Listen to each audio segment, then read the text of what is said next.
Who wants to ride a sled with stock graphics? Not us.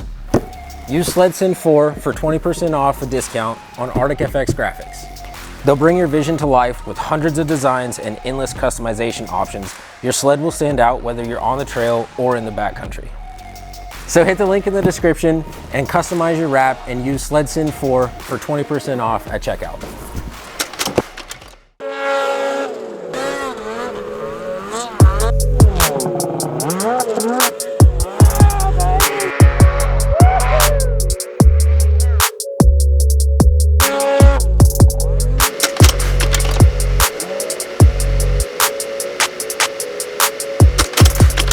SledSend listeners, welcome back to the next episode. Appreciate you guys tuning in.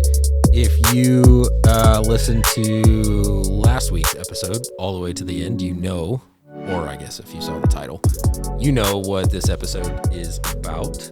We are going to call the one and only Chris Kaltenbacher, aka Smasher. We're going to call him in through the board and get his stories and updates from his Iron Dog race this year.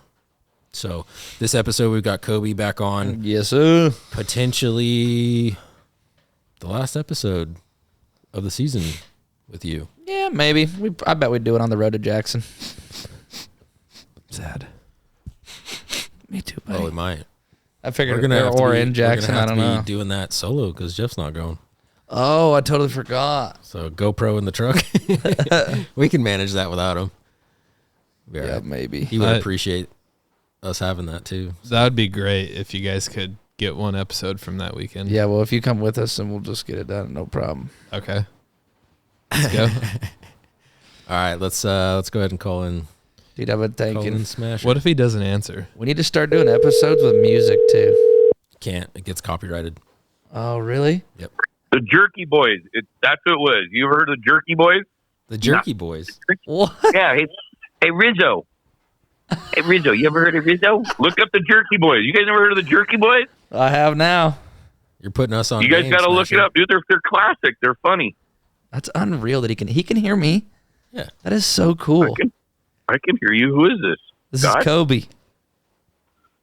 Coby, dude, that was my boy at heydays. Yeah. Yes, he was. Yeah, you can look me up on YouTube if you need. You can find me somewhere. Yeah, dude, we almost died a few times. I think we won a race, didn't we? We won at least. We won something. I think we won the best time award. Yeah, dude. No, remember someone tried to cut us.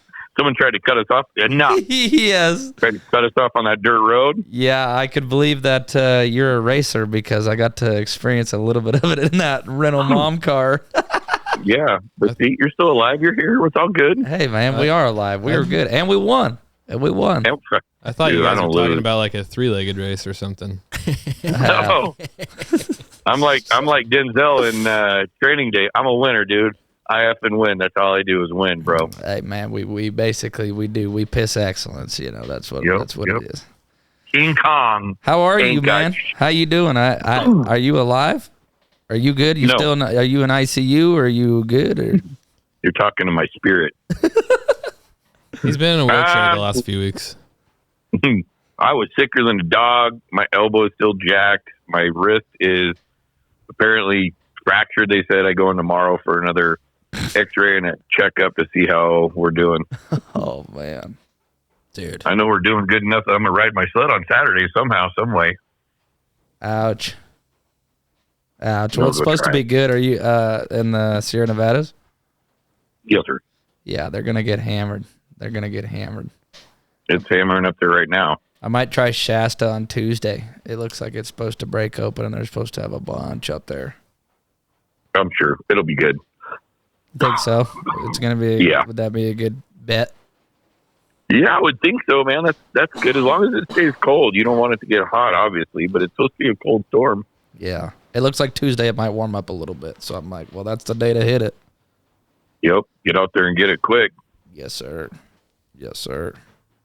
So what's up? So, dude, let's. I haven't made any personal direct phone calls to you because I wanted to do this on the podcast and hear it for the first time and be able to react to it. So, I want all the stories, man. How was Iron Dog for you this last season. Actually, let's take it back one other notch. So since you did Iron Dog the year prior, what made you want to do Iron Dog again this year and kind of like start from the beginning as far as like after you signed up?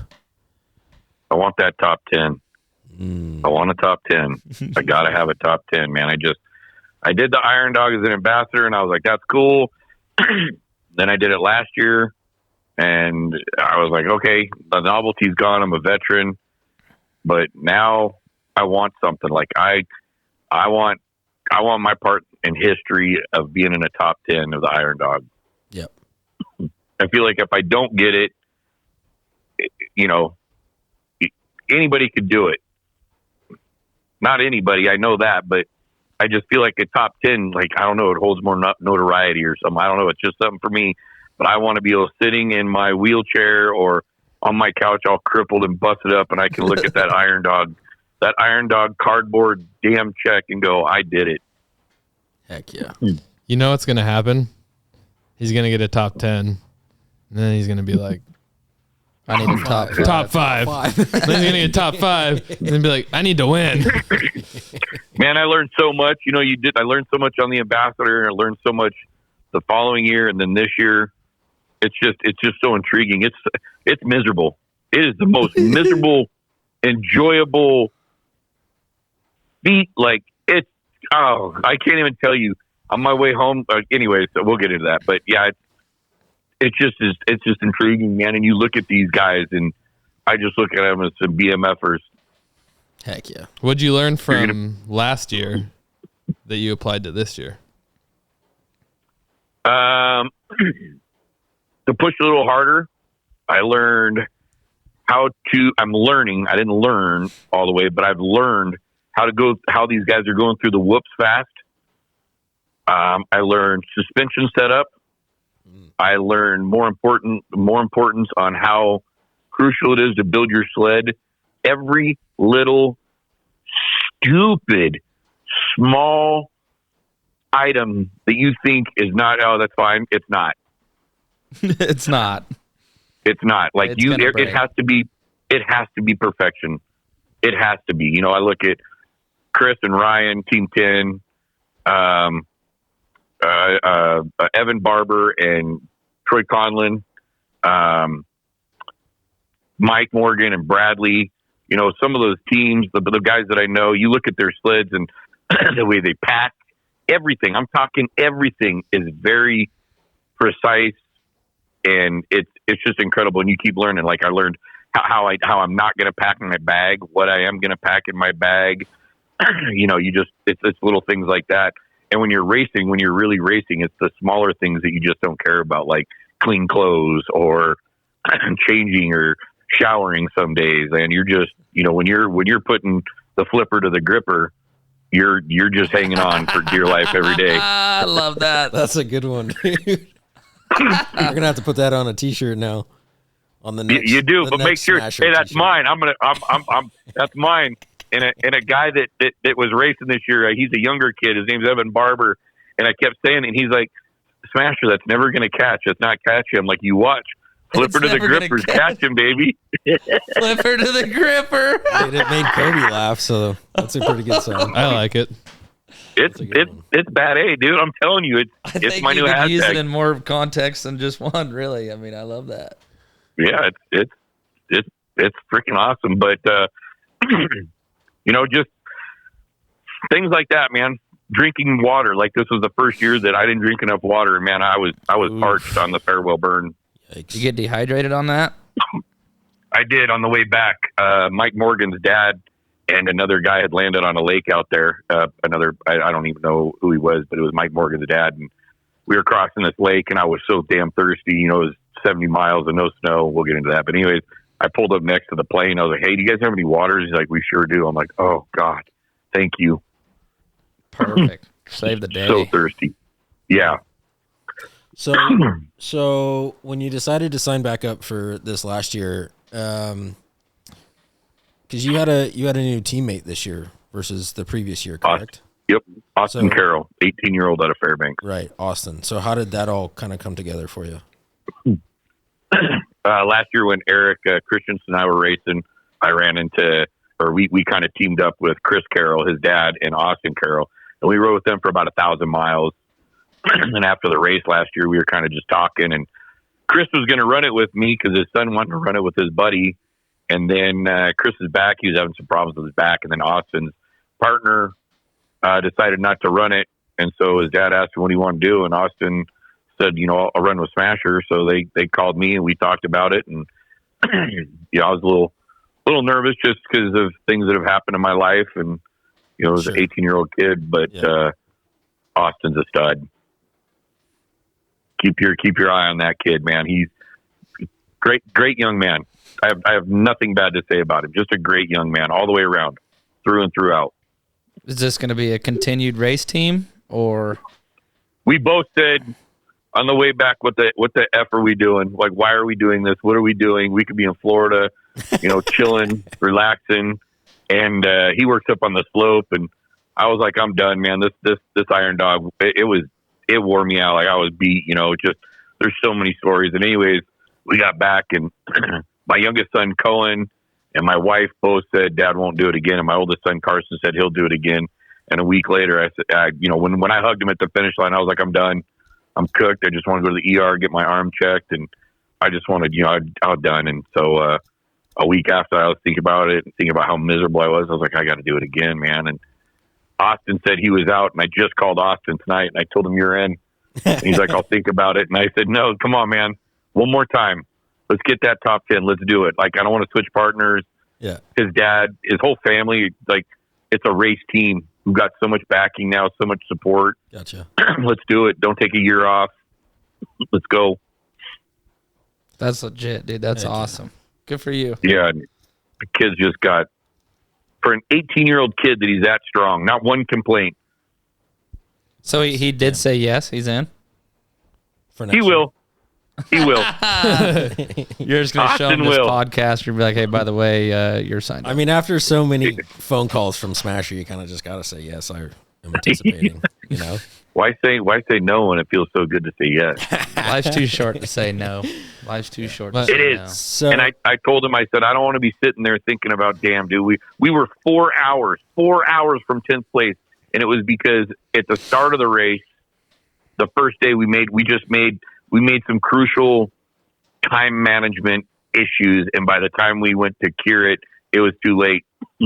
Going through the burn, it was going through the burn, and we can get into that later. So it was just those 4 hours, and you can't make up time. You have to have, once a team has 4 hours on you, you're looking for them to make a mistake. And sure. They just didn't make, they made it maybe a couple, but we couldn't make it up. So are you going to change the topic, Jeff, or are you going to be I had a question.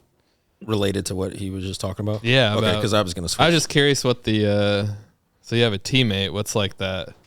Not what's the point, but what's like the structure of that? Like in rally, you got the guy sitting in the seat, like telling him where to go. Like, what's the team structure like?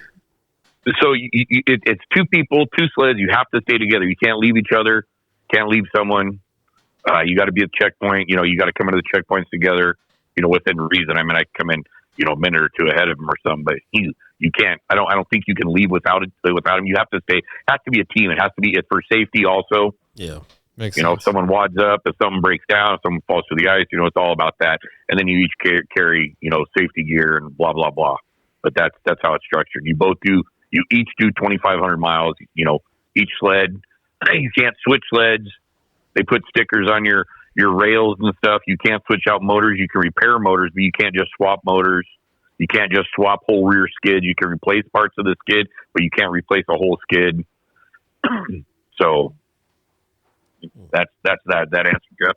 Yep. So leading up to the race, like before the race started, talk a little bit about the prep. Like how many trips back and forth to Alaska did you make? Getting your sled dialed, practicing. Like what was that like?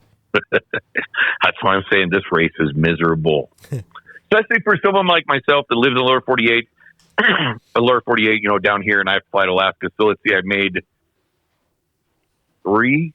Well, I went up for New Year's for 5 days, 6 days, 7 days. Rode one day, and then we worked on the sled 5 days, something like that. I can't exactly remember, but it was hours upon hours. we probably, with what Chris and Austin did when I was in there, we've got over, I would say 100 hours again into building the sleds. And what Troy helped us, Troy helped us build our suspension from Delta Power Sports. He did our shocks for us. So I think I made 3 trips, maybe 4 to Alaska. Okay. And, and flying back and forth and building the sleds and, all day. You're building the sled all day. Maybe you take a break and run in town and grab some parts and go back, and you're standing on concrete floor and you're spending money and you're getting up and down off the floor. And, going along with the Carroll family, he had buddies up there that helped. I can't remember everybody's name, so, people are listening to it. But I know his Austin's buddy Corbin came over. His buddy Sean helped us out a ton, but they came over and did both wraps in one night. His buddy Sean helped us both wraps. Dude, the kids just came over and busted them out, lickety split. Hell yeah. It was huge. They helped us stud tracks. Oh, yeah. Helped us stud tracks. His buddy Sean ran our sleds back and forth because they had to change the pistons in them because there was an issue. So Sean took our sleds back and forth for us. I mean, it's a team. It just is a huge team effort. Austin's dad helped us quite a bit. So a ton. Not quite a bit, a ton. Because he'd be home and he'd just start taking sleds apart, picking sleds up. So I probably spent 60 hours, 50 or between 50 and 70 hours helping. And they did the other with no complaints. And I just did the best I could with their work schedule, my work schedule, and flying back and forth and being here for Christmas. And, I spent New Year's up there and test ride, taking test rides, checking out suspension, praying to God that we did everything right. That's a lot of boxes to check before you even get to go. Yeah. You guys, there's just so much, literally so much. You're getting emails from Polaris, this needs to be done or that needs to be done. You got radios to install, bags to install, tanks to install, extra braces, extra brackets, clutching, caulking the tunnels, making sure that your tunnel's sealed up, and then you got suspension work, and then you've got skis and windshields and lights and toggle switches and batteries, and man, the list just goes on, and you think, it'll take no time, and you start working on it. So, you guys work on sleds. Anybody that works on sleds know it's just not, we're going to do this, and your hands are tore up and your knees hurt. Yeah. That's awesome. So you do a whole lot of sled prep. What about like on the physical side of things? Hey, what's up, guys? We're here at Heydays, and I'm standing here with Dayton from Albany Lodge, and he's going to tell you a little bit about what they have to offer. Hey guys, so we're a certified Polaris Adventures outfitter located in Albany, Wyoming. We have 13 cabins and 9 hotel rooms. We offer a fleet of sleds in the winter for rent as well as in the summer of side-by-sides. If you guys are looking to do something a little bit different, we offer guiding, fishing guides, all of the above. At the end of the day, get dirty, get tired, stop in the bar and grab a drink, get bites to eat, have a good time. Heck yeah, and be sure to use SledSend 4 for 15% off the lodging and their entire rental fleet, whether you're here for the winter to ride sleds or in the summer for side-by-side. Do you, me, myself, and I don't work out a whole lot, but I stay pretty physically active. I know the other SledSend boys, they work out quite a bit getting ready for the season. How about for this race with you? My first year as an ambassador, I did a lot. Like, I think I rode 12 it's still not a rod. I think I rode 1,300 miles before the race. Last year when I rode with Eric, I think I had on 800 or something. And then this year, man, I might've had 500 miles. I mean, I was going to the gym here and there. It was just a odd year for me, just off, but yep. I did, I was doing cycling classes. The year before when I ran with Eric, I was doing hot yoga a lot. I didn't do hot yoga a lot this year. I did ride my mountain bike quite a bit, but riding the sled just is the best. And this year with breaking my wrist and dirt biking just seems to help a lot. Yeah. That's a killer workout. Yeah. And it just works good. And what gets sore is like your neck. My neck would get sore. And honestly, this year, if I wouldn't have got sick, I would have felt great other than my arm. Other than that and being sick, I would have been fine. Like I felt pretty damn good when I got done. So, anything else before we get to the? I got a question starting for line? you, Smasher. When you're getting ready for the race and you're preparing for things, just curious, are you pretty cautious about what you eat when you're up there and like preparing for a race like that? Because I'd imagine that No Taco Bell. a guy can't afford to make 5 pit stops in a race like this at 10 minutes a stop, you know? I did. I did try and watch what I was eating. The morning of the race, I had to force myself to. I had to force myself to eat because I was so damn nervous this year. I don't know why. Ignorance. You know that old saying, ignorance is bliss. Yeah. When you don't know, there's nothing to be nervous about. So first year I did the Ambassador, I was like just so excited. I was doing the Iron Dog Trail. Second year I was racing, so it was my first time. This year there was more pressure, more sponsors, more time. Sure. People expecting things from you. So I was real nervous this year. I knew that the trail was going to be a lot harder. There's more eyes on you, but I did try and really watch, make sure you don't eat something wrong. I did worry about food poisoning, and then I ended up getting sick in Nome. Dang it. I know I got to watch what I eat when I go, on a pretty long ride or something. If I'm headed out to the backcountry, I better be cautious. Yeah, you don't want to be eating something bad, and then you're like, oh, dude, I couldn't. You'd have to scratch. I mean, I don't see how you could do it. The suit, not fun. Not at 35 below to stop and have to go number 2, and no, that ain't happening, brother. You just turn into a orangutan, buddy. Yeah, I'm done. I'm flick done. it and continue. No way, He goes, yep. Oh no, dude, your butt would be so sore. Oh, you'd be miserable. Yeah. Next category. Yeah. You look like you got something, Jeff. I mean, it might lead into what you want to talk about. I was just gonna start at the starting line and have him take us from there. But That's one of my questions around.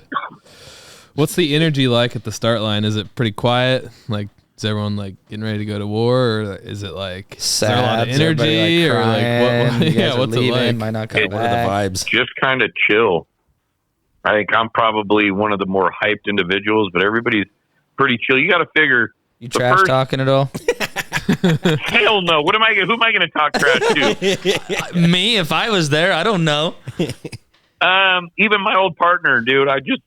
It's just such a serious race. I mean, things could go seriously wrong. I mean, things could go wrong real quick, super fast. Can. So you just want everybody to get a good race. I mean, everybody's racing, but you don't want anything bad to happen to anybody. Yeah. And everybody's pushing it, and everybody's serious. There's, you've got $60,000 wrapped up in the race, $70,000, $80,000 wrapped up in that race to do it. So, even it doesn't matter. There's a lot of teams that just no. So there was no trash talking, zero, zilch, not. I don't have anything I don't hold any water. So, is it pretty like tense when they tell you go, or is it kind of just like, okay, here we go. On the way start down the trail, or on the way to the race, I was pretty nervous. I was just, my wife and son were there. I was kind of chill. I think I drove, and then you get there, and then you get into the trailer, and you pull off the sleds, and in your head like this is freaking happening, and then gotta be you start, and then you start thinking about the misery. Like you just start thinking about, like, dude, we have 350 some odd miles today. You got to go through the Burn. You got to go through the South Fork. You're going through Whiskey Bravo. You're leaving Big Lake. There's no snow. Then you hit the river, and the river is just a sheet of ice with stumps, and everybody's holding it to the bar, and your sled's doing 104 miles an hour, and you start thinking about, catastrophic something happened and ass over tea kettle down the ice. So you just start, in my mind, I just started thinking about all these scenarios, and like, you don't want to scratch the first day. We need to be smooth and steady, and your adrenaline's pumping, and everybody's watching you, and eyes are watching on you. And you gotta chill, man. Todd Palin, Chris Olds always told me the race isn't won in the first day. Yeah. It's not. So just they always said, make it to McGrath and then you're home free. Make it to McGrath and you're good. That's legit.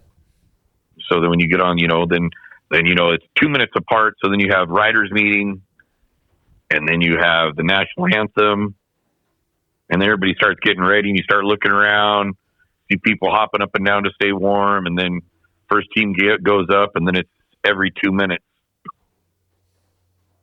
Every 2 minutes the sled's going. So is the first like 20 miles, is it kind of like, is there any rubbing racing or no? No. Everybody stay out of each other's way. People, yeah. You know, you pretty much know if you're in the top 10, 11, 12. I mean, I've been in the back so far. I've been 22 and 20-3 leaving, but now LeBron's number? You know, yeah. Yeah. Who said that? Jeff. Jose. Yeah. Pull his mic. Pull Jeff's mic. Pull Jeff's mic. He's done. No, I bet there might be, but you know, you let people go by. You don't get in anybody's way. You got to have some respect, man. These people. I think we had one team comes. I think Casey Boylan and Brian Leslie. They came flying by us, and that's the team that got second. Dude, you just watch him, and Brian's like, I don't even know, 5'8", 5'7", 5'8", like soaking wet. Maybe he's gonna kill me for this. He goes to heydays, but I bet you he's 160 pounds, dude, and 170. To watch him go through those whoops, I'm like, how the hell did he just do that? And these whoops are, you know, dude, just sending it. And I'm like, what the? Cool, buddy, you go. You go, buddy. I'm back here. Hold up.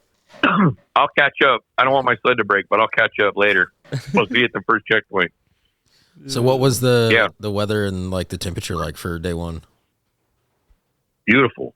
It was beautiful, but it changes. I mean, you know, from Big Lake to Squintina, it changed, which is 80 miles. So it started off pretty, and then goes to Flat Light, and then it goes to stormy, and then it went to clear and cool, and then clear all the way. So, sorry, Big Lake to Squintina was good. Squintina to Whiskey Bravo was kind of Flat Light, and I think it was. I don't remember what the temperature was. It was cool. It was cool, warm, like 25, 30, 25-ish. And then once you get to Roan, Tatina, which is on the South Fork right before you enter the Farewell Burn, it was clear and cool. And then maybe 30-ish, 35. Maybe it got down a little cooler once it got dark. And then once you get past Nikolai and you go to McGrath, you get on the Kuskokwim, and it got cold. When you get down the rivers, it usually gets cold. That was the first night. Any issues or crazy stories? Nope. Anything that happened on the first day? First day was first day went chill, other than the freaking Farewell Burn. 80 miles of dirt, rock, dude, 5-inch minus river rock. I saw some of those stories. That was wild. Not a speck of snow anyway. Yeah, what was up? How far could you go before you had to stop? Was the sled well, we were told we were told to keep our sleds at about 180. Probably 180, 185, so we were doing that, and then come to find out later we should have pushed a little harder, but it just is what it is. And packing snow underneath our seat. We tried pulling off side panels, running, but I was doing about 1.5 miles, and at first we were doing, 15 miles an hour, 20 miles an hour, and then Mike Morgan and his partner Bradley passed us, and they were probably doing, 150, it seemed like. Golly. They came by, it looked like they were on drugs, either spazzing on the ice, and then they were gone. I was like, okay, so we need to speed it up a little. So I think we need to speed it up a little.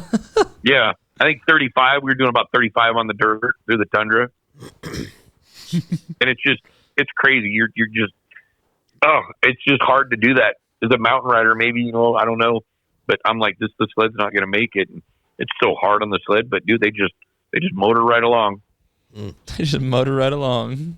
Yep. And so, and then we get, once you get to Nikolai, I think they call the tusk heads.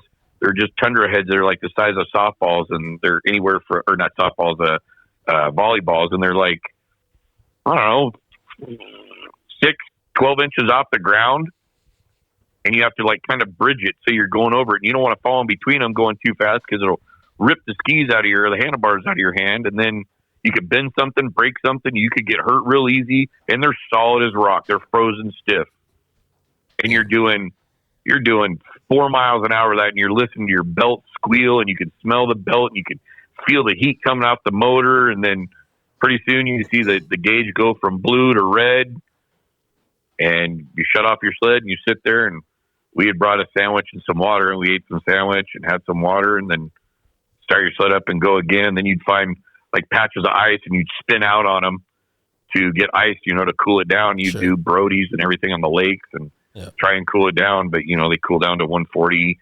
135, and then 2 miles, 3 miles, it's back up to 180. Yeah.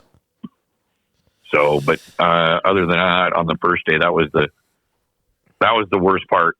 Gotcha. So how into the first day, how was your mental state? How was your body feeling at that point? Into day one? We were cooked. We were cooked after the first day. I mean, we got there at, when did we leave at 10? I can't remember exactly, at 10:30 or 10:40 or something we left. And then we got into McGrath at 1:30 in the morning. And I think we took a 11-hour layover. And then on the way north, you can change it one. On the way south, you can change it. So we changed it to a 10-hour layover or a 9, just so that the next day we weren't leaving so far behind the pack. Sure. And we were getting into Uniclete sooner. And so we changed it, and then we had to change our skis. We ran the SLP Mohawks the first day. The carbides are completely cooked.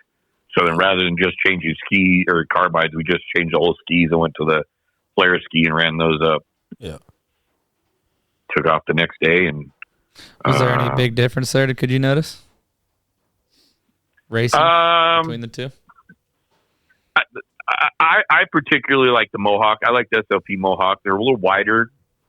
I feel like they float a little better. But Austin's a racer, and for him, the difference was just a little bit much for him.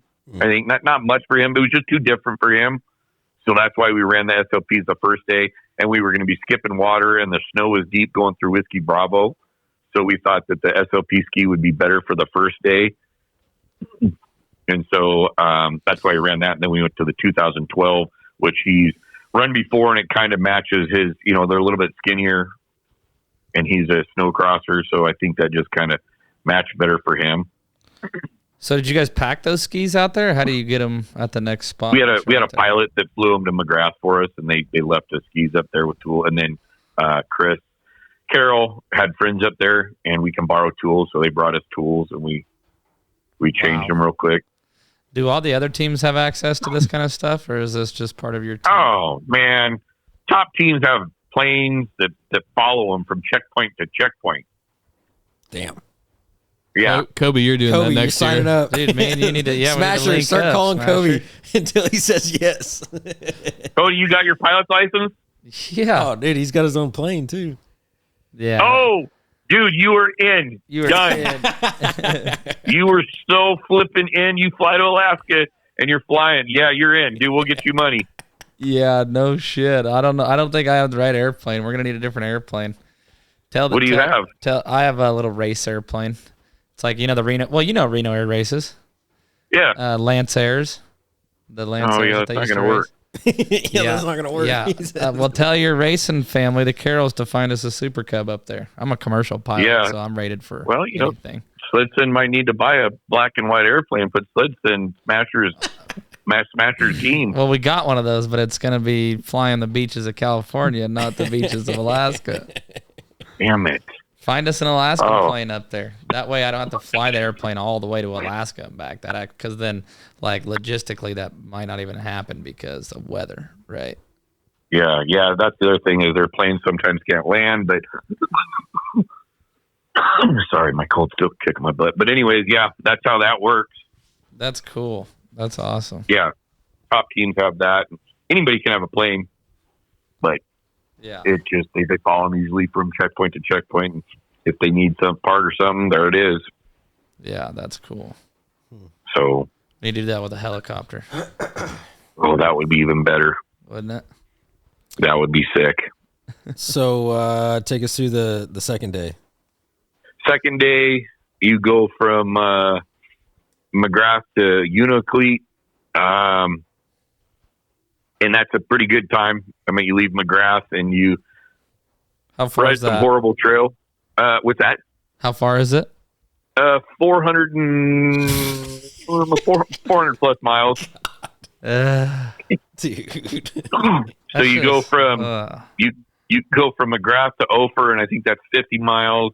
And that's some road. That's like a road, like an old mining road that you get to follow. So you're hauling the mail pretty good on that. And then from Ophir to Portman, you're on the Anoco River, which is pretty freaking fun and fast, super fast to the bar. And it could be Flipper to the gripper. It's full. Yeah, flipper to the gripper, buddy. Sometimes it's got overflow on it. Sometimes it's got slush on it. But this year it was cold, so it was solid. So we were going pretty fast. And then you go to Portman, and then you go through the tundra, and it's 90 miles, and it feels like for flipping ever. Is that tundra really cool to cross, or is it scary? Or does it not even look like anything?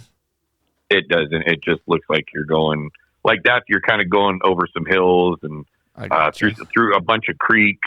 Got a bunch of creeks to cross.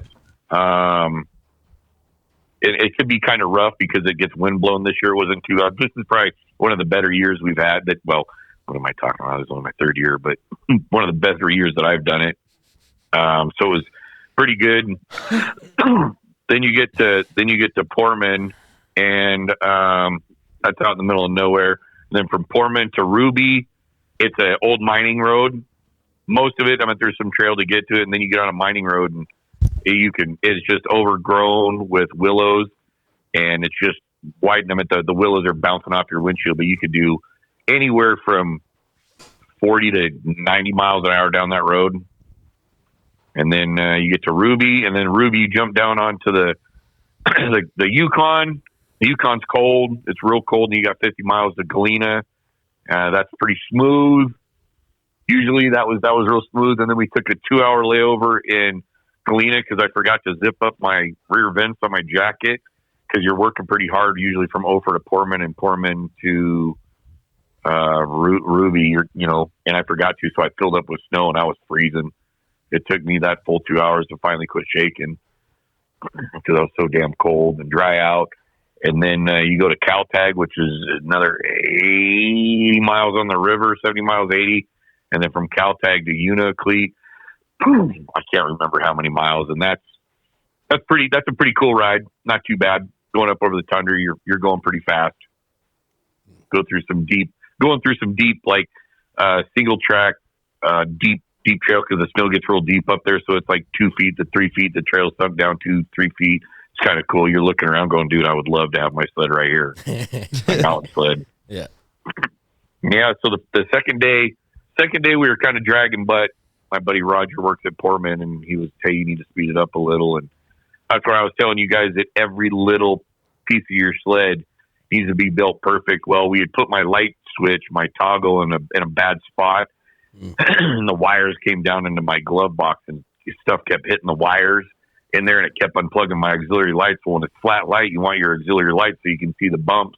Sure. And after taking to the windshield to the face like 5 times, I finally just stopped, and I was like, what are we doing? And I was like, I can't take this anymore. Like, I can't see. I cannot see, couldn't see. And so I switched it, and then, I made it better. But that's like one of those things, those lights, we put it in a bad spot. I bet you that cost me anywhere from 30 minutes to an hour on the full race of messing with those lights. Damn. Hey, it's Robin Cook with Truck Boss Decks. Just wanted to show off our 8-foot Truck Boss. It's 100% aluminum, made in America. You never have to take it off in the summertime. A year-round use, dry and secure storage underneath. Yeah, absolutely. And be sure to use SledSend 4 on the website for 5% off to upgrade your adventure with Truck Boss Decks. Live and then learn. you make it to made it to Unacleat and stayed with a high school buddy and got a good layover there. And that was day 2. No problems, no issues. went pretty smooth. We started to pick it up later as it got dark. It was a little easier to see, so your speeds pick up a little bit. Sure. Day 3, you leave Unacleat and you go to Kotzebue, and that's another 300 plus push. I won't go through every step. How but many miles are you I'd in say at this point? 4, 3? we are, what are we, 3? You're about 800-ish. Yeah, you're probably about 800. 19, 12. Yeah, right around 800 probably. Many miles I put on in a year? Yeah. In 3 days. Yeah, no kidding. And then that day you go across like Norton Sound. You leave Unacleat. That's real spooky because you're going across the sea ice, and there was a ground storm. You couldn't see anything, and the volunteers, the natives out there, they go and they put like I want to say every 100 feet there's a tree. They drill into the ice and put a tree so you can see, just so it's a safe crossing. It doesn't it seems like they're doing a really good job marking this. I mean, it's phenomenal because there's ice sheets that are sticking out of the ice. You could hit one of those, or clumps of ice, and you don't want to hit one of those doing 90 miles an hour. That'll end your day real quick. So you just continue on during the storms? Yeah. You don't have a choice. You have no choice. You could take a layover, but all you're doing is prolonging it. You're just prolonging it. Unless the Iron Dog feels that it's too bad, they'll put up a yellow flag and hold it. They'll hold the race. But we have to make these checkpoints. Like you have to make them because you have to be in Nome by the 19th for that. You get a day and a half there, and it's the halfway, and then the restart. So I mean, there's a time schedule. So I mean, it's got to be something so nasty. I think last year they held a team in the ground storm that we went through for 9 hours because it was too bad and it was too dangerous for them to go because they're too far behind. But no, I mean, that's the sad thing is us, they came down the ice. We were getting ready to cross the Norton, go across the sea ice to go to Selawik, and there was a native guy, and he was just standing there helping, and he just pointed that way. And I was like, "How is it?" He goes, "Windy." I said, "Yes, sir." He goes, "Good luck." And I was like, "Oh God!" And as we were going, I was thinking, I'm about to cross this with the 18-year-old kid. How is it windy? And I don't want to do it. Like, I just want to go, "Mom, where are you? I just want to go home, Mommy." Mommy. And you just go, man. You just go. And we did that for, I don't know, about an hour. And then you come to this first little island. It's just like this huge rock that sits out in the middle of the ocean. And we went over that and then kept going. And all of a sudden it was like, I don't know if you ever watched that movie with George Clooney and Mark Wahlberg. What is that? The Perfect Storm, when they're out in the boat and the eye of that storm just opens up. And that's what it was like, man. All of a sudden the sun came out and you could see forever. And you just flip her to the gripper. You just hold it to the bar and you just go as fast as you can. Yeah. Get across. You just hauling as fast as this little go. You just hold it to the bar. That's and awesome. You're never afraid of that thing coming apart? Oh man, we left on the on the way back. We were leaving. Even on the way, you go to Kotzebue and it was 35 below in Norvik, and you're going. And you're just holding it to the bar for forever. I mean, when I mean forever, I don't mean like 30 seconds. I mean 10, 15 minutes to the bar at 8,300 RPMs going. I think it was like 94, 87, 96, somewhere in there. It would fluctuate. And you're thinking it in 34 below zero. This thing's running 94 degrees. That cold air is hitting the front of that motor, hitting that belt. And in my head, I'm like, if this belt comes apart or I lose a piston, it locks up solid, dude, my partner's going to see like shrapnel. I'll look like you just put me in a blender, dude. That sled would just come apart. You just asked over tea kettle for days. Oh, man. Dude. Or if you hit like your goggles are kind of fogging up. Your eyes are so wide open. You can feel the icicles on your damn eyes freezing, and your body is so flipping cold, and you're just like, go, we're going to make it. You just want to get to your next checkpoint so bad. I feel like, oh, go ahead. No, go for it. I didn't have anything. Oh, I was going to say, I feel like when you're dead, they should study your brain. See what's going Seriously, on. Seriously, they should take Iron Doggers. I looked it up. There's 1.8 million snowmobilers in the world, and there was 30 teams doing the Iron Dog. That just shows how like something wrong is wrong with the. Dude. Now you're addicted to it. It sounds like. Yeah, and now you look at like Todd Palin and Chris Olds. Todd Palin, this will be his 30th time. Chris Olds, I think, is his 25th time. Oh my goodness. Crap, dude. You guys want to know an interesting fact? I was just looking this up. But apparently somebody finished in 2016 in 17 hours. Which is crazy. And what? 17 hours and 32 minutes was their total ride time. In the Iron Dog? That's what it says in 2016. The next closest was I think it says Who was the team? Does it say the team? Tyler Ackelstad and Tyler Ackelstad? and Tyson Johnson. Yep. And then the next closest one was Mike Morgan and Chris Olds with 34 hours, 27 minutes. So those guys did it in half the time. Like, Dude, that's wild. Is that possible? I don't know if it's. I mean, That No, possible, that has, Smasher, I'm or is gonna, that cheating? I'm gonna fact check that. I don't even see how that's possible. I don't even. That's not. There's no way. it doesn't seem like it when the next closest time's 34 hours. I'm not. No, what? No, there's no way. No. What was your time, Smasher, for this year? We were 71 hours. God damn. How, But No that year, way. dude, there's no way somebody did in 17 hours. I How feel do like you shave that down to 17? there's no freaking way. Hey, does the they course might have change? left from Fairbanks. They might have left from Fairbanks that year, but still, there's no possible way because that's still. I think that's still 2,000 miles. And that's over what, 6 or 7 days, right? Yeah, 7 days. 7 days. So We did on this race on the way home from Nome to McGrath. I No believe way. it not we 682 hours or 682 miles, and we did it in 14 and a half hours. If it's a 2,000 mile race and they did it in 17 hours, every hour they'd have to do 117 miles an hour. Yeah, there's no freaking way. Yeah, no, that's something's fluked up. Wikipedia is filling your mind. You talking to that thing? yeah. Jethro. I didn't say it was necessarily true. I just said apparently. Well, Yeah, there's got to be. Well, hypothetically. No, I'll find out for you. I will find out, but no, maybe they scratched. Maybe I don't know, but there's no maybe way. they cut the race short that year because of Yeah, they only weather did or one leg. something. They only did one leg. Because that seems insane. Yeah, no. Does the Not a 34 chick, no. hours? Yeah, no. Does 34 hours seem doable for those guys I named, Mike Morgan and Chris Olds? No. no. What are these? 34 hours. What was top 10, one 20, this 30. year? What was top one this year? Yeah, that'll give us a Top one, I think, was 50 hours. Wow. Shaving a whole day off. There's no way these are right. They can't be. Maybe if you just. No. What about if somebody didn't stop? Is You there can't- such you have thing as to. not stopping? You have to stop, don't you? You to have stop to at you checkpoints. have to stop. You got to stop it. You got to stop. You can't keep going.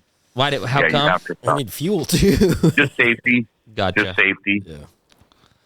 So get into Yeah. get into how you hurt yourself. Oh, I did. So okay. So 53 hours and 32 minutes is what they did it in this year. The number one team. Okay. So their average speed was 46 miles an hour. So we can skip forward. Nothing exciting happened. We made it to Kotzebue, then we got to Nome. Going into Nome, there was like a crosswind of, I don't know, 50 to 70 miles an hour going into Nome. It was miserable. It was blowing so freaking hard. Your gauntlet was pushed into your hand. You're tired. You're irritated. You know, the wind's blowing. I mean, my poor partner's behind me, and Austin is 18. He probably weighs 160 soaking wet. And I'm thinking, dude, he's Does it gotta suck be being blowing all number over. two? Or does Yeah. he stay far enough back that he doesn't get your? No, dust? I led pretty much the whole race. And he just hooked onto my rear bumper. Literally, he did great. He ate your just snow followed me. clods that whole time. Yep. Wow. Yep, Do you put a he- mud he flat did. back there so it's not bad, or No, yeah, you have to have a flap. Yeah. Okay, so it's not And- horrible then. It's not like a mountainside that's throwing. No. It's just dust. It's just snow dust the whole time. Snow dust. Oof, that's gotta Yep. hurt for He's frostbite. Yeah, we all got frostbite. So many teams got frostbite. Some, like Evan Barber, he had frostbite on his ear so bad it was pussing, and it was all wrapped up. And every time he put his helmet How on, do you get it on your ear? The wind just goes through your helmet. Maybe you didn't have a thick enough face mask on. It's by the time you realize that it's too late. I got it on my cheeks. Would you? Is it like a dumb idea to like glue up all the vents on a helmet, or because I understand like tape would probably peel off. So I taped them up.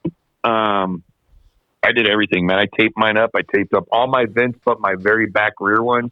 And at 35 below, at 90 miles an hour, I mean, you can still feel the damn air coming through there. Yeah, I was thinking like some JB Weld over them things or something, dude. Give me some hot, whatever that big hot glue sticky stuff is. Yeah. Now, once you put that Gorilla tape on there, it's pretty good. Yeah. I mean, it stays pretty good. So you get into Nome, you stayed there, and then I got sick. I got real sick. Had the chills, sweating just horribly. It was miserable. Did you continue on, or did you have to hang out for a day? We got there in the evening of the 19th. Then we had the 20th. 20th is wrench day, tech day, work on your sled. And then the halfway banquet. And then the next morning's a restart. And I slept as much as I could, drank as much as I could, water, got a couple of IVs, and then just was miserable. It was just, and then luckily the night that the next day, my fever had broken that night. So I woke up the next day, I just had a cough, just a horrible cough that was miserable. And the way we went, man, we left at 6:08. That's the day we did 682 miles. Holy crap. It's a big day right there, son. That's a big day. But you know what? It's in your mindset. When I left Nome, I was feeling horrible in the first hour. I was like, I got to, I can't quit.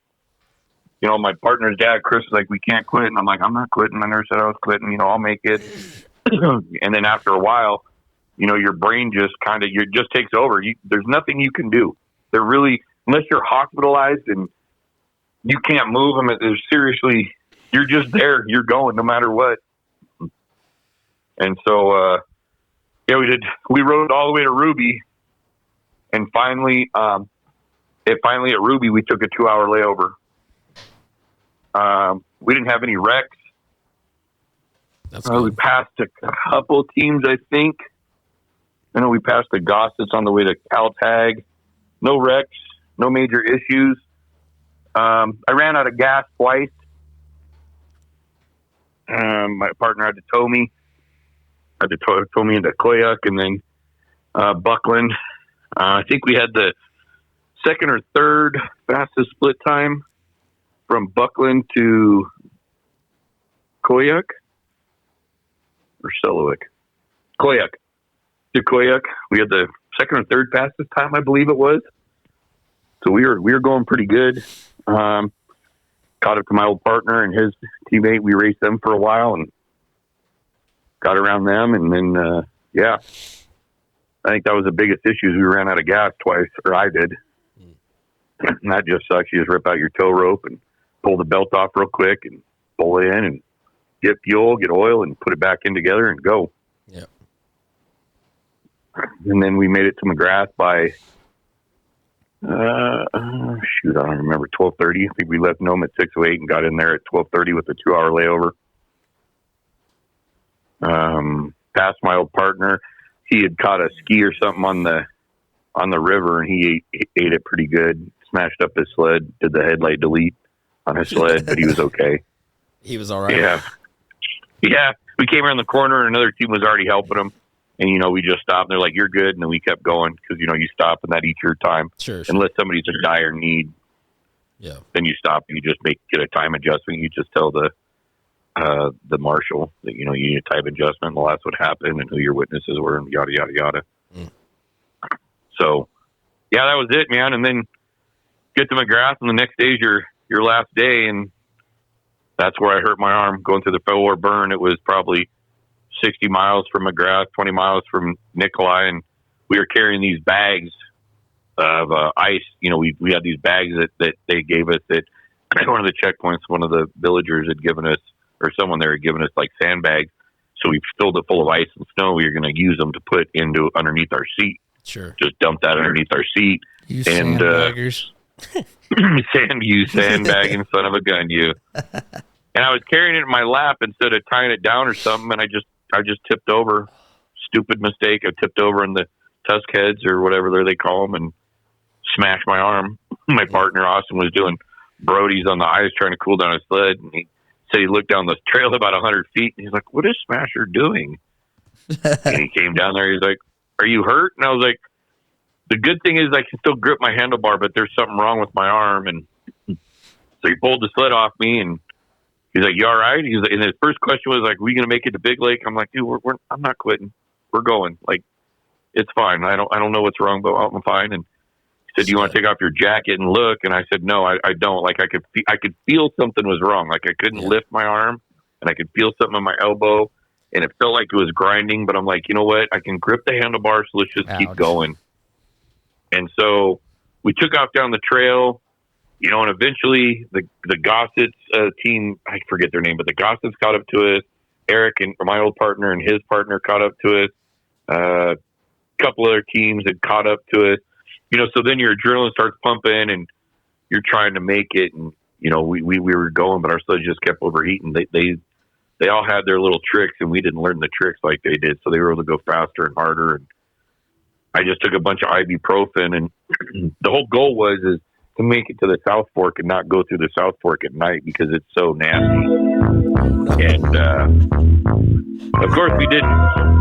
You know, we finally got to the South Fork after 6.5 hours of doing 80 miles of dirt and tundra and misery, and we get it down onto. So you could, man, there's so much, you guys. Anyways, I'll make this quick. You can go all the way to Tatina on the dirt trail, or you can cut off. They call it the Post River, and it's probably, I don't know, 10 to 15 miles of just river running, which could be dangerous because there's open water, there's river rock.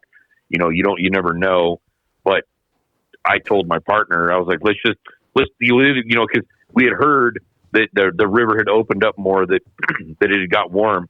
So it'd just stay on the trail and keep going to Tatina. And I was like, screw it, let's just take it. We'll come to find out other teams are taking it. So anyways, you get down the river, and I'll skip some of it.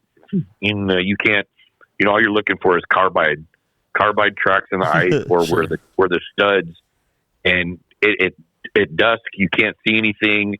You're looking for open water. You're looking for holes in the ice, and it's just a massive river. It's a huge river, and it's open and it's running. And anyways, we were going, and you could be doing like 70 across this ice, and for some reason, well, not for some reason, but I was taking it kind of slow, just saying we need to be safe. And there's like a spit of trees that come out and go to a point. And if I would have been going a little bit too fast, dude, you'd have zipped right off, dropped off about a 4-foot ledge into about a 30-foot wide crossing. I don't know how deep because it was too dark to see, onto the other side, which there's another 4-foot lip or 3-foot lip, and then back up onto the ice. And you come around the corner and you turn a 90 on this, like where it comes to a point, and it's just as wide as a sled. And you're like, oh my God, that could have been bad. Yikes. And then you keep going down the South Fork, and you just keep finding, you know, you're going through sand sometimes, and you're watching for the tracks to see where everybody's going to skip the river. And you're going over logs, and eventually you get to Tatina, fill up, and then that's where hell starts. And you just keep crossing the South Fork, and it had opened up, and there was overflow, so the water was on top of the ice, and there's slush and ice chunks, and it's pitch black, and you start skipping across the water, and you're like, whoa, which way did the trail go? And you're trying to turn a little bit, and you're hoping to God you turned a little bit the right way, that there's not an ice ledge, and then there's holes in the snow where the ice had fallen, and so it's like 5 feet deep, and it's right in the middle of the trail that you're like, well, how did someone else not hit that? And yeah, Dude. Basically hell. Yeah, it And you're sounds just like a trying to heck of a survive. stretch right there. It's horrible. And in my head, I just keep thinking of of Mario Kart or something. That that's all you get is you get one shot, buddy. You get one shot, and They're just every time I slinging look turtle behind me, shells I at just you kept, everywhere. yeah, exactly. And I just keep thinking, I keep looking back, and Austin's right there, every water skip. I'm like, come on, kid. And yeah, we made it through there.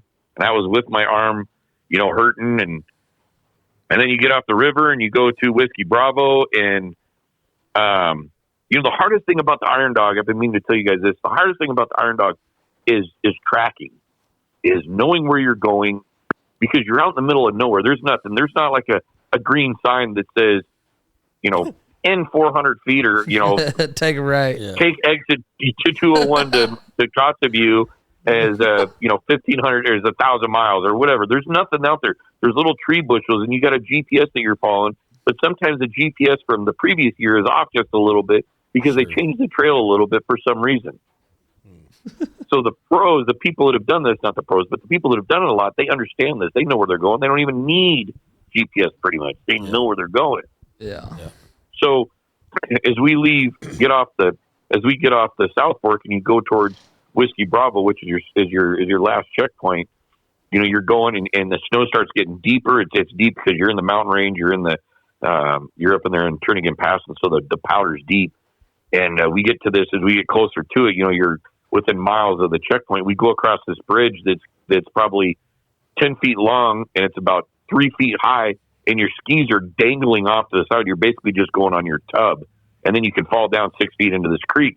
And I go across it, and Austin's like, Smasher, is this a shortcut we're not supposed to take? Because at Nome, they told us there was on northbound, some people taking a shortcut. On southbound, you weren't allowed to take the shortcut.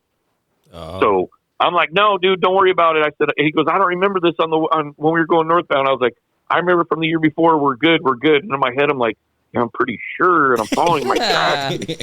I'm like, dude, we're good. And in my head, I'm thinking, dude, if we're on the shortcut, I didn't even know where the shortcut was, so they can deduct this time or whatever. I really didn't care. My arm was killing me. Yeah. So we're following this, and all of a sudden the GPS tracks go, I'm on the trail. Like there's a million sled tracks to go over. There's not a lot of people out there, but now my GPS doesn't even show me on the trail. And I'm like, what in the hell? Like, where did I go wrong? What did I miss? So I'm like, I'm just going to stay on it. So I zoom out and I can see my GPS tracks to my right. They're within, I don't know how many ever feet it was. It doesn't matter. So anyways, we get to this hill and I climb up this hill and it's full powder. Like you're powder riding on these little 600, 800 pound sleds with no, quarter inch track or quarter inch lugs. And I see Austin come up and get stuck. And I'm like, no way.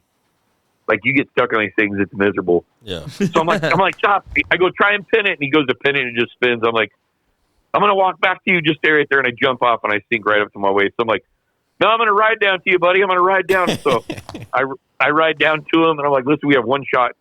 My arm hurts. I can't pull. You got to pull. And I'm like, pull as hard as you can. I'm going to keep this thing to the bar and we're just going to wiggle it out. And somehow it popped right out. And he's like, damn it, where the hell are we? And I'm like, I promise you, dude, we're almost there. We're on the right track. And so we powder ride and we make it to Whiskey Bravo. And that's that. Damn. We're almost there. And then the next day you wake up and they give your times when you leave, and it goes by leaders. It goes by whoever's in first. And so we knew we weren't gonna gain anybody. We were staying in 12th. We could go backwards if something catastrophic happened because we had 2 hours on my old partner. So I tell Austin that morning I didn't sleep worth the crap. I was coughing, my arm hurt. I was like, hey man, we just need to maintain and finish the race. It doesn't matter, where you finish because your time is overall where you finish. So it doesn't matter if you come in, it doesn't matter. So as we're leaving, I'm just kind of barely hanging on. Like I'm sitting down, I'm all over my sled. I'm exhausted, sick. My arm is killing me. And then I see snow dust a little bit and you can smell the fumes of another sled. And I'm thinking, what the hell? And it was Tim and Hillary Gossett, which was a wife and husband that was doing the race. So we'd kind of been battling them out the whole way back. And so I was trying to catch them, but they saw us and they had picked it up just enough to where I couldn't muster it up enough to catch up to them. And so Austin pulls up next to me and he shrugs his shoulders like, well, and I kind of just shrugged my shoulders back like, well, and that little turd took off like a bat out of hell. I mean, that kid was flying. And I was like, well, here we go. And so I kept up with them, and we ended up battling out with Hillary and Tim. And at one point, Tim reached over when he was like, we were bumping sled, getting into it. Yeah. And he went to rip my tether off, and he ripped my tether and my key out of my sled. Oh, I thought you said there was no rubbing and racing. There wasn't on the way, but on the way back. And so I'm like, my sled's dying. What the hell? And then I see Tim like jump off the sled, and he's sprinting back. And I'm like, I'm going to get yelling, that's up, dude. What the hell? And he's like, I'm so sorry. Like, he didn't mean to do that. He just meant to pull my tether. Yeah. So anyways, we take off, and him and Austin are battling out, and we're hitting these wind drifts, just sailing. And we pass them, and we get to Squintina, and then it's the very last checkpoint. And I knew we didn't need oil, but in my head, I'm like, we'll just put oil in. So I pulled up, I got gas, and Austin's getting gas, and then Tim and Hillary pulled up behind us, and I went to go put oil in, and Tim and Hillary took off. Oh. And I'm like, go, Austin, go, go, go. Don't get oil, go. So we take off. As soon as we hit the river, Tim and Hillary know this river pretty good. They were gone. Yeah. Like, just sailing. And then we caught them on the Big Lake Trail, and we passed a couple other teams, Mike and Bradley. They lost, Bradley or Mike, one of them lost their track completely. Gone. No more track. I mean, just disintegrated. Devin Barber and Troy, they blew a heat exchanger, I think, or something, so they limped in. And a couple other teams. Colin and his partner, we passed them, but we ended up catching Tim and Hillary, and we raced them basically all the way to the damn finish.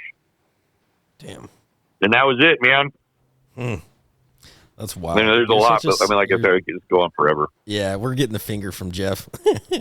He's got to get back home. But, dude, you're such a savage smasher. I've always had such mad respect for you ever since the day I met you.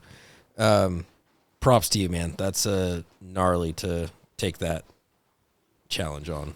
Not just once, but multiple times. So many miles. It's so many miles I'm that proud it of blows my mind. It's dumb. cool. You think about it. It's just dumb. It's so dumb. It's a little dumb, but, to each their own. It feels so good, though, when you're crossing that finish line and you see your family and you see friends, and you're like, dude, I did it. And you saw the SledSend boys there waiting for you. Yeah, I didn't see you guys there this year. We were there. That was kind of weird. We were cheering on I think you had some frostbite on your eyes. Dude, that's crazy. I have one last question for him. If LeBron James offered you unlimited sponsor dollars, would you take it? No.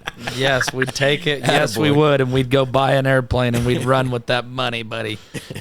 No, I can't. Someone as soft as that, I can't, dude. You got to be a man to make this happen, and we don't. That's a whole podcast in itself. Yeah. But I mean, we kind of talked about it at the beginning, but I mean, what's kind of, after you kind of talked through that, I mean, I know you've been in your head quite a bit and thinking, but like after all of this, like, where's your head at for next year? Like just all in, no questions asked, you're doing it again, or? Yeah, I got to, man. I have free entry this year. They offer you free entry if you finished as an outsider or at the lower 48. Someone that's not from Alaska, you get free entry. So that's $4,200 that from sponsors that help me pay for that. If they're helping me again, now that goes into our pool of money, and that helps us even more. Maybe we get a plane seriously this year. We get better equipment, better light. Maybe we can do a couple of extra things to the sled. But I promise you, if I get a top 10, I'm done. I just, it just takes so much time and effort and just exhausted and time away from work and my amount of vacation time. But if I can get a top 10, I'm telling you, as dumb as it sounds, I just want that damn cardboard check. And I want it to sit in my trophy room. And that's for my sled career, or whatever you want to call it, man, all the years, everything I've done, that's it. Sure. I did it, Hell yeah. And it's such a feat. So, yes, as long as Austin's in, I need Austin. I don't want to go through a new partner. I want a team. I want a family, and they're it. Copy. That's legit. Well, I hope it all works out for you again like that, dude. And he'll be 19. Thank you. Yeah, I do too, man. I really do.